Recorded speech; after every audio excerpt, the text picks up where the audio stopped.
ট্রাইব্যুনালে আওয়ামী লীগের সভানেত্রী এবং সাবেক প্রধানমন্ত্রী ও সাবেক স্বরাষ্ট্রমন্ত্রীর বিরুদ্ধে মৃত্যুদণ্ডের রায় ঘোষিত হয়েছে। এর ফলে আওয়ামী লীগের রাজনীতি সম্ভবত আরও দুর্বল হয়ে গেল। আওয়ামী লীগের রাজনীতি দুর্বল হলেও সমর্থক তো রয়ে গেছে। বাংলাদেশের মোট জনসংখ্যার 30 ভাগেরও বেশি সমর্থক আওয়ামী লীগের। এটা চিরসত্য। অতীতের সব নির্বাচনেই 14, 18, 24-এর নির্বাচন তিনটি বাদ দিলে এই চিত্রই প্রতিফলিত হয়েছে। এখন আওয়ামী লীগের স্বতন্ত্র প্রার্থী যারা এই নির্বাচনে অংশগ্রহণ করতে চেয়েছিলেন আগামী ফেব্রুয়ারি 26-এর নির্বাচনে, তারাও মনোবল হারিয়ে ফেলবেন। ফলে আওয়ামী লীগের ভোটারদের সামনে দুইটি অপশন আছে। এক, তারা বিভিন্ন রাজনৈতিক সমমনা দলগুলোকে ভোট দিবে, পছন্দসই প্রার্থীকে বিজয়ী করার জন্য চেষ্টা করবে, অথবা স্বতন্ত্র প্রার্থী যদি কেউ সাহস করে দাঁড়ায় তাহলে তাদেরকেও ভোট দিয়ে জিতিয়ে আনার চেষ্টা করবে। অথবা আরেকটা অপশন হতে পারে যে বিএনপি এবং জামাতকে তারা ব্যাপকভাবে ভোট দিবে। গতকালকে রায় ঘোষিত হওয়ার পরে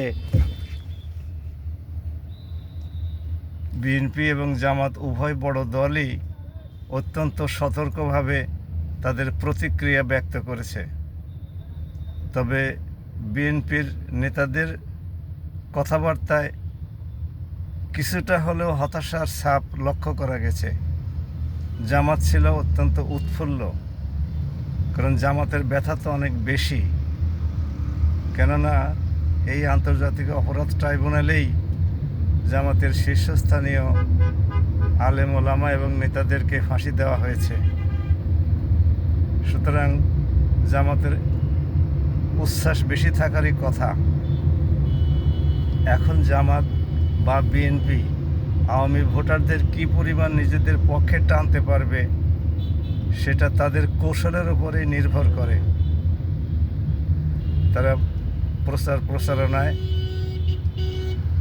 আওয়ামী ভোটারদের সমর্থন কতটুকু আনতে পারবে, তাদের মন কতটুকু গলাতে পারবে, তাদের প্রত্যাশার সাথে কতটুকু সংহতি প্রকাশ করতে পারবে, তার উপরেই নির্ভর করবে আওয়ামী ভোটারদের ভোট কোন দলের পক্ষে বেশি যাবে।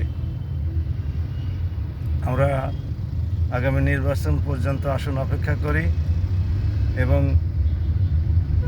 দলগুলোর কৌশল পর্যবেক্ষণ করি। আমাদের দেশটা ভালো চলুক, নির্বাচন সুষ্ঠুভাবে সম্পন্ন হোক এবং আমরা সৌহার্দ্যপূর্ণভাবে রাজনীতি করি, এই প্রত্যাশায় এখনকার ভিডিও শেষ করলাম।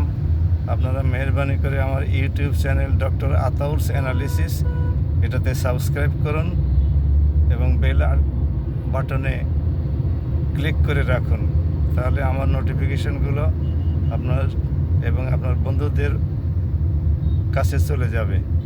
সবাই ভালো থাকুন, বাংলাদেশ ভালো চলুক। আসসালামু আলাইকুম।